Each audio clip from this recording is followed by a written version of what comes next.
It's NFL trade deadline day. We're going to see some deals. We already got one this morning. Khalil Herbert is now going to be a Cincinnati Bengal. He's being traded from the Bears to the Bengals, and we got to talk about the impact of that. We got to talk about whether or not you need him for fantasy football, whether or not he could be valuable for fantasy football, or at least give us some production.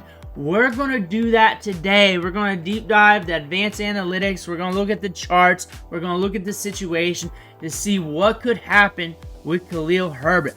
But before we dig in, you need to click that subscribe button right now. When news hits, we do a deep dive. When a player's trending on the waiver wire, we do a deep dive. When a player is falling off, we'll do a deep dive with the You Need series. On top of that, we go deep on the waiver wire. On top of that, we use these videos to help you set those lineups. Ric Flair's watching you. Click that button. Stop missing out. But Khalil Herbert traded to the Bengals. Very interesting news this morning. On top of that, we've been watching Khalil Herbert all season long to see who was going to trade for him, because the Bears have Roschon Johnson, DeAndre Swift, and company back there. And Khalil Herbert is a running back that can be productive and has proven to be productive at the NFL level. And there are some teams in the league that needs a running back. The Bengals swoop in. They get Khalil Herbert. Zach Moss is dealing with a neck injury. He might go on injured reserve. So that means they have to do something, because right now in the National Football League, you do not want to rely on one good running back. You kind of want to at least have two back there by default, just in case, because running backs get hurt often. Not this year really, but it happens, and you want to share the workload to keep your main running back, your top running backs, whatever you're doing with your running backs, fresh for the back end of the season. Khalil Herbert, we haven't seen much of him this year. They didn't need to use much of him this year. DeAndre Swift's been looking good. He's been looking solid, and they've been using Roschon Johnson. Khalil Herbert, though, is a running back who has proven he can be productive. He has been proven that over the course of time, off and on throughout his career. He's a running back that just gets banged up a lot. He's a running back that's been dealing with competition out of his own backfield. But he's a guy that, when given the opportunity, he does seize the moment in short spurts. And that's what we're seeing throughout the course of his career. That is the example right there. And coming out of college, coming out of Virginia Tech, we were a 6th round pick. But we got good size, adjusted athleticism. We got good vision. We've seen this with the Bears. And that's why he's been able to be productive in spurts, because we're very good getting yards after contact, approaching to the line of scrimmage, and we have that agility and burst and speed to really get it done. Yards after contact per attempt, 2023, 3.03, 2022, 3.67. So when we're looking at a running back like this, it's been a while since we've been productive. However, the Bengals just need Chase Brown to keep rolling, and they need another running back to work in. And if you get any more on top of that, that's gravy. But however, he hasn't had much opportunity to be able to do anything in this backfield for the Bears. And we're looking at Chase Brown. He's going to hold it down. He is a very good running back prospect. Very productive coming out of Illinois. Produced against some top-tier Power 5 programs. Did very well against stiff competition. And now we're getting our moment, and we're going off. We have good size adjusted athleticism. At the Senior Bowl, we stole souls. We smashed the dude at the goal line in practice. That guy's spine's still unwinding. And we got good size. We're more than just a satellite back. We can hammer it between the tackles, take it to the outside, and we can catch the ball in the backfield. Chase Brown's a good running back for the NFL. But NFL teams need another running back. They can't just roll with just one. Look for Chase Brown to get a lot of work. Look for him to get a lot of opportunities. And he's been hot right now. He has been a hot piece. Even when he has a down game, he can still get you 11 points. 7.3 in week 7. That's been the low point over the last 5 weeks or so.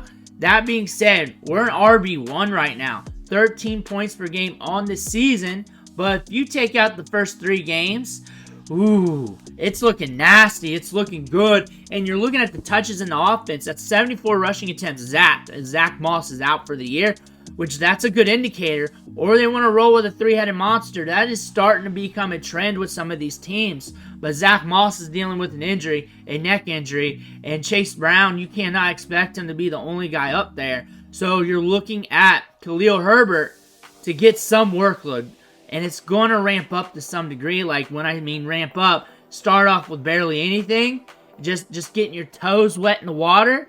And then it's just going to gradually increase from there. I look for Chase Brown to be the guy because why not? But you're looking at Zach Moss's workload for a comparison of what could possibly happen with Khalil Herbert. It started to decrease immensely once Zach Moss started to assert himself. But when you compare the workload between these two running backs, you see a significant drop-off with Zach Moss when Chase Brown starts to hit. Another thing you do see is this team wants to use both running backs. They want two running backs to share the workload to some degree. And as you see Zach Moss tail off week 6, 7, and 8, 7, 9 opportunities, targets, and touches out of the backfield. That's still enough workload to pop one. That's still enough workload that maybe you get an opportunity to cross the goal line. That's something to look at. The week prior, week 5, we got 13 to 15. We got 18 to 19 in week 4. That's what this team wants. But Chase Brown has been undeniable. So as long as he's undeniable, Khalil Herbert is going to be getting less than 10 opportunities. Once things slow up, or if Khalil Herbert looks good with the Bengals, that might even out a little bit, but Chase Brown should still be the guy in the backfield. He should be the guy getting that pop, still be getting the opportunities. Because he's the incumbent, they can do more with him. But Khalil Herbert stepping in should be getting some workload going forward. Whether or not you want that for your fantasy team, you're looking at the touches being projected. You're looking at around 8 to 10 opportunities a game once he's ramped up. So you're going to have to give him some weeks. You're going to have to watch his snap counts. But he is a stash in this offense. If something happens to Chase Brown, you're going to want him because this is an offense that moves the ball. This is an offense that allows their running backs to be productive in fantasy football. So you're going to be interested in him. And another reason why you need to be is because this team held the cards to their chests, saying, hey, we're using both running backs. We don't care. We have reasons why we need to use both of them. And that's why ADP-wise on Underdog Fantasy going into this year, these running backs were dead nuts even when it came to value. Zach Moss was ahead of Chase Brown to start the season. Then it kind of flipped and flopped because nobody knew what to do because they were not talking about which guy is going to be the guy. Right now, we know Chase Brown's going to be a guy. However, this is an indicator that the Bengals want a second back to share some of the workload. They want Chase Brown fresh. They know they need Chase Brown. They know they want to use multiple running backs. This says they want to use multiple running backs. To what degree for Khalil Herbert when he gets to this team and how much workload. But we know he can be productive from what we saw in the past. And we know that could infuse some good production in this offense. And for your fantasy team, will it be enough though? Chase Brown holding it down. I look for him as a stash. You look at him with all your other stashes out there, like a Jonathan Brooks. I like some of the younger running backs a little bit better. But the thing about him, he's in a good offense. All it takes is one injury, and he's the guy in this backfield. That's why they made this deal. That's why it's happening. And it might take some time to ramp up. We're going into week 10. So it might be until fantasy playoffs until this unravels. But you may want to look at him. However, it might take too long before the touches matter for him to help your fantasy team. So if you're middle of the road right now or worse, this may not be the move for you. You may want to use those roster spots, just finding players to get you points now. You may want to keep turning and burning the waiver wire for that.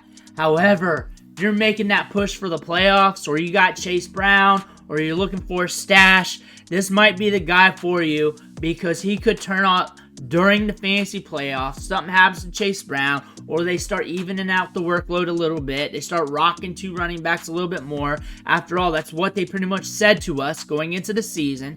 Then you may want him on your team. Or you're decimated at running back, or you're in a 16-team league. He's available. You may want to go pick him up right now just to see. It really depends on your situation and what's going on. He's not a must-get player right now, but he is a player that you need to pay attention to. Let me know what you think in the comments below. Make sure to hit that subscribe button on the way out. I want to thank you for watching. Catch you on the next video.